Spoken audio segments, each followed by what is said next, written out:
प्रिय श्रोतागण, जय मसीह की। आइए हम परमेश्वर के वचन की ओर आगे बढ़ते हैं और 16वें अध्याय के हम तीसरे पद को देखते हैं। और तीसरे पद में हम इस प्रकार से पढ़ते हैं, इसलिए जब अब्राहम को कनान देश में रहते हुए 10 साल बीत गए, तब उसकी स्त्री सारे ने उसको दिया और वह उसकी पत्नी हो गई। यानी हाजिरा को उसने दिया और उसकी वो पत्नी हो गई। 10 साल रहते हुए परमेश्वर ने 10 साल और उनकी आशीष को लेट किया है। 10 साल रहते हुए जो बात पहले कही गई, 10 साल पहले, उसका इंतज़ार करते करते उन्होंने क्या किया। क्योंकि विचार जब हम इस तरीके का बना लेते हैं ना कि हमें तो इसी से, ये हमारे पास ऑप्शन है, यहाँ से नहीं हुआ तो यहाँ से लेंगे, यहाँ से कर लेंगे। तो 10 साल जब रहते हुए हो गए, तब सारे ने अपनी लोंडी हाजिरा को अपने पति अब्राहम को दे दिया। और आगे हम पढ़ते हैं 4 पद में, वह हाजिरा के पास गया और वह गर्भवती हुई। जब उसने जाना कि वह गर्भवती है, तब वह अपनी स्वामी को तुच्छ दृष्टि से देखने लगे। हम इस प्रकार से कह सकते हैं, जो बोएगा सो काटेगा। प्रियो, सारा ने जो बोया, सारा ने जो किया, सारा ने जो अपनी लोंडी दी, अब सारा को ही वो हाजिरा तुच्छ जानने लगी। जब उसे पता चला कि मैं गर्भवती हूँ, मेरी खोक में बच्चा है, तब प्रियो उसे तुच्छ समझने लगी। किसे? जिसने उसे पत्नी के रूप में दिया था। अपने राहों में कांटे बोना इसे कहते हैं। जो बोते हैं हम वो काटते हैं। इसने घर बसाने की बात की थी। किसने? सारा ने, कि मेरा घर इसके द्वारा बसाया जाएगा। आज अपने पति को, इस लोंडी को देते हुए, आज यही लोंडी, यही लड़की, यही दासी अपनी स्वामिनी को तुच्छ समझने लगी है, क्योंकि अब्राहम का बच्चा इसके पेट में है। और परमेश्वर का ओर से नहीं है, ये ठहराई गई कि सारे अब्राहम के लिए इसको पत्नी बनाए। परमेश्वर की इच्छा नहीं है आपके रहते हुए आपकी पति के साथ कोई और स्त्री ना रहे। परमेश्वर की इच्छा नहीं है। आपकी इच्छा हो सकती है या आपके पति की इच्छा हो सकती है कि कोई और पत्नी, किसी और की पत्नी मेरी पत्नी बन के रहे, या मैं और भी शादियां करूं। आपके पति की इच्छा हो सकती है, परमेश्वर की नहीं।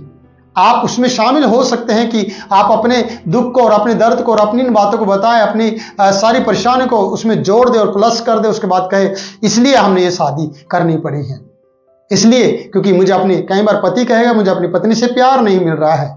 कई बार आप ऐसा कहेंगे कि मेरे पति से, या मैं पति के लिए बच्चा पैदा नहीं कर पा रही हूँ, इसलिए शादी की है। क्या परमेश्वर के लिए कोई काम कठिन है? फिर से मैंने कह दिया है।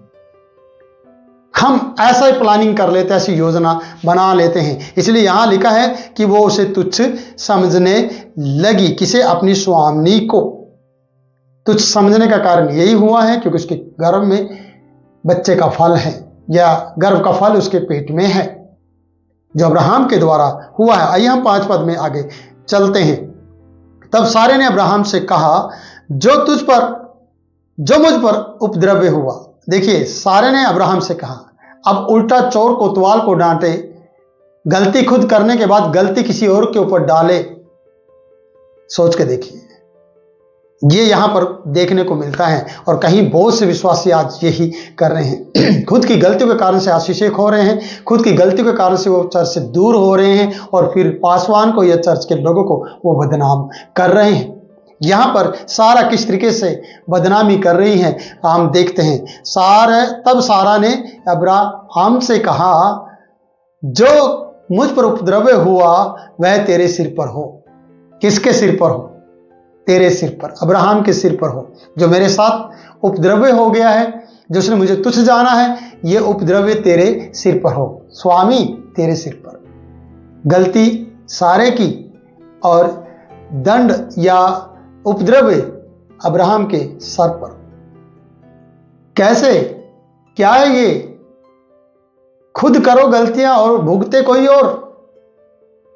आपको अपने गलती की है, आप इसको भुगतेंगे। जो हम यहां पर देखते हैं प्रियो, 5 पद बता रहा है कि वह तेरे ही सिर पर हो। ऐसा कह दिया है किसी अब्राहम को कि वो जब उसे तुच्छ समझने लगी है। और उसने कहा, मैंने अपनी दासी को तेरी पत्नी कर दिया। पर जब उसने जाना कि वह गर्भवती है तब वह मुझे तुच्छ समझने लगी है, इसलिए यहोवा मेरे और तेरे बीच में न्याय करे। अब यहोवा परमेश्वर को भी, सच्चे जीवित परमेश्वर को भी बीच में ले आई हैं। यहोवा तेरे और मेरे बीच में क्या करे? न्याय करे। हम विश्वासी जन भी तो यही कर रहे हैं। जब हमसे कुछ बन नहीं पड़ता, जब हम शॉर्टकट रीति से आशीषों को पाते हैं, जब हम गलती पे गलती करते जाते हैं, तब हम पासवान को बदनाम करते, विश्वासी को बदनाम करते हैं। फिर हम कहते परमेश्वर तेरे और मेरे बीच में न्याय करे। चर्च के और विश्वासियों के बीच में, पासवान और विश्वासी के बीच में क्या करे? परमेश्वर न्याय करे कि हम सही हैं और पासवान और विश्वासी गलत हैं।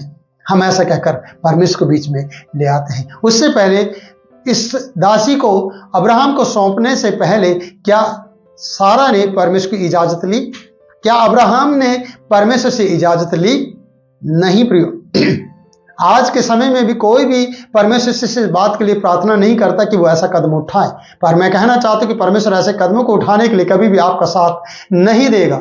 परमेश्वर कभी भी आपको दूसरी शादी करने के लिए नहीं कहेगा, पर आपकी भोग विलास की लालसा, आपका देखने का आकर्षण, जो जिसके कारण से आप पाप में गिरने की भावना रखते हैं, उसके कारण से आप शादी की लालसा खुद रखते हैं, परमेश्वर की इच्छा नहीं है। क्योंकि पौलुस भी कहता है, जो कुंवारे हैं मैं उनसे कहना चाहता हूं कि वो आप कुंवारे ही रहे तो ज्यादा अच्छा है, क्योंकि जो शादी करते हैं उनको दुख झेलने होंगे। आप दुख कम हो जाए इसलिए शादी करना चाहते हैं। सारे ने दुख को कम करने के लिए, अपने घर को बसाने के लिए लोंडी को, यानी दासी को, हजीरा को अपने पति को दिया। आज यही सारे अपने पति के सिर पे उपद्रव की बात सिर पे डाल रही हैं और बीच में परमेश्वर को लेकर आ रहे हैं। क्योंकि जब ये सारे पति और अब्राहम पति पत्नी होने के नाते बीच में हजीरा को लेकर आए तो हाजिरी तो लगेगी। पाप की हाजिरी और पिता को बीच में लाना ये ठीक नहीं है। यह हाजिरी लगी है। हजीरा ने प्रियो क्या किया है? तुझ समझा है। किसे? जिसने उसे दिया था। आज उल्टा चोर कोतवाल को डांट रहा है। ये उदाहरण यहाँ पर हम देखते हैं कि आज परमेश्वर को भी बदनाम किया जा रहा है और परमेश्वर को भी कहा जा रहा है कि वो न्याय करेगा। क्या परमेश्वर को आप इजाजत लेते हैं ऐसे काम करने से पहले? कोई भी काम करने से पहले परमेश्वर से पूछते हैं कितना घंटे समय आपने परमेश्वर के साथ बिताया, कितने घंटे आपने प्रार्थना की है? 10 मिनट, 20 मिनट, या फौरी तौर पर आपने बस जल्दबाजी में आपने ऐसा किया है? क्या उससे परमेश्वर खुश था? क्या परमेश्वर की उसमें हाँ थी या ना थी? क्या आपने ये जानने की कोशिश की? हाजिरा सारे ने इस बात को जानने की कोई कोशिश नहीं की। अब्राहम के साथ परमेश्वर ने वाचा पे वाचा किया। जैसे मैंने कहा कि अब्राहम को सारे को समझाना था कि नहीं, परमेश्वर ने मेरे साथ वायदा किया है, वाचा बांधी है कि वो मुझे संतान देगा। लेकिन ऐसा कुछ भी सुनने को नहीं मिलता। क्या मिलता है कि घर बसाने की बजाय उजड़ने पर है और यहाँ पर झगड़े उत्पन्न हो गए हैं। परिवारों में झगड़े क्यों हो रहे हैं? जब एक पड़ोसन आपके घर में बार बार आना शुरू कर दे और आपके पति की नजर उस पर होना शुरू हो जाए और पड़ोसन की नजर आपके पति पर हो और आप अपने पति से और पड़ोसन से चिढ़ना शुरू कर दें, तो यह झगड़े का कारण बनता है। बाइबल ये बताती है वो दो नहीं अब एक तन हो गए। इसी उत्पत्ति की किताब में जब परमेश्वर ने नर और नारी को बनाया, यानी आदम और हव्वा को बनाया, तब परमेश्वर ने कहा 2 अध्याय के 24 पद में, अब वो दो नहीं एक तन होंगे। क्यों नहीं उन्हें 2 तन कहा गया? क्योंकि वो एक तन होने के लिए नर और नारी करके 2-2 शादियां और 5-5 शादियां नहीं करने के लिए प्रभु ने कभी भी कहा नहीं। जब फरीसियों ने मूसा से सवाल किया था, शास्त्रियों ने जब ये सवाल किया था यीशु मसीह से, प्रियो, तब क्या हुआ? क्यों मूसा ने दूसरी शादी के लिए बोला है? क्यों तलाक देने के लिए बोला है? तो उसने, यीशु मसीह ने जवाब दिया था, जानते हैं आप, कि उनकी मन की कठोरता के कारण मूसा ने ऐसा किया था। आपकी जल्दबाजी के कारण से परमेश्वर के वो जन दबाव में आने के कारण से कहते हो ठीक है कर लो, आपको जो ठीक लगे आप कर लीजिए, क्योंकि आप इसे कहेंगे फिर परमेश्वर ने हमें आशीष तो दी नहीं इसलिए हमने ऐसा कर लिया। वो आपका शॉर्टकट रास्ता है, वो आपके लिए बाद में परेशानी का कारण भी हो सकता है। ये मैं नहीं, वचन बता रहा है कि आपको वचन पे किस तरीके से विश्वास करना है। इसलिए वचन बता रहा है, यहाँ पर कह रहा है कि वह हाजिरा के पास गया और वो गर्भवती हो गई और वह उसने जाना कि वह गर्भवती है, तब वो अपनी स्वामिनी सारा को तुच्छ जानने लगी। अब सारे अपने पति अब्राहम से कहती हैं जो मुझ पर उपद्रव हो वह तेरे सिर पर हो। मैंने तो तुझे उसे पत्नी होने के लिए दिया था, अब वो मुझे तुच्छ समझने लगी है। प्रियो, ये क्या है? पारिवारिक झगड़े हैं, परिवार की जो परिस्थितियों को बिगाड़ने वाली बातें।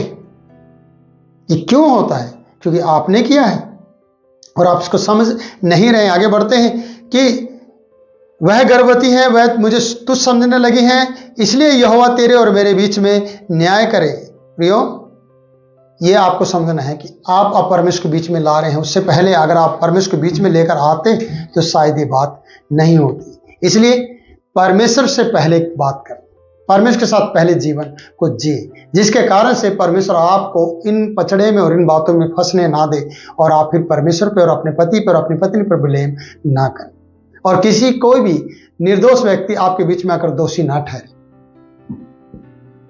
इसलिए आपको इंतजार करना है। तो प्रभु इन वचनों के द्वारा आपको आशीषित करे और आपकी जिंदगी बदले और आपकी जिंदगी में परमेश्वर कार्य करे और आपको सही सूझबूझ दे कि आपको करने से पहले क्या करना चाहिए, प्रार्थना। और आज प्रार्थना के साथ हम समाप्त करते हैं। सर्वशक्तिमान परमेश्वर, जिस प्रकार से हाजिरा पति पत्नी के बीच में आई और पत्नी ने ही खुद उसे ऑफर दिया, ऐसा किसी की जिंदगी में ना हो जैसे कि हम देख रहे हैं आज। पर हम चाहते कि सबके परिवारों के झगड़े दूर हों और पति का मन पत्नी की तरफ और पत्नी का मन पति की तरफ लगे और दोनों का मन तेरी तरफ लगते हुए तेरी आराधना में वो समय बिताएं और सही मार्ग में चलने के लिए परमेश्वर के पुत्र यीशु के नाम इनकी अगुवाई हो सके। पवित्र आत्मा उनकी अगुवाई करे। आज दिन भर इनकी अगुवाई की जाए और ये सच्चाई के मार्ग पर चले। तेरे हाथों में देते हैं पिता, प्रार्थना सुन, कबूल कर, यीशु के नाम से, आमीन। वीडियो में आपसे इजाजत लेता हूं, फिर मिलूंगा नए वीडियो में नए वचन के साथ। तब तक के लिए अलविदा।